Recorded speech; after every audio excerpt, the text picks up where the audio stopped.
હા તો આટલા બધા બધા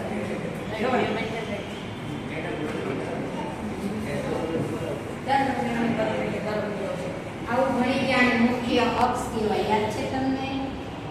મુખ્ય અક્ષ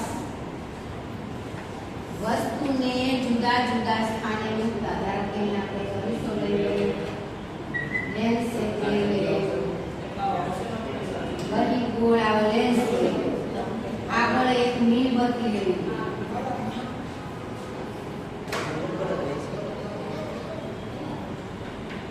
આ શું કહેવાય? વસ્તુ કહેવાય. આ છે લેન્સ. વસ્તુને જુદા જુદા સ્થાને મૂકતા. આમાંથી આમ પ્રતિબિંબ જાય, ત્યાંથી એના કેન્દ્રમાં જાય, સામે જાય.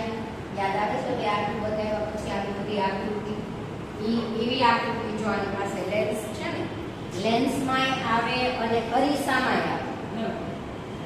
તમારે કેવા ચશ્મા છે કે આના ઉપર વસ્તુને જુદા જુદા સ્થાને મૂકતા પ્રતિબિંબ છે ક્યાં મળે?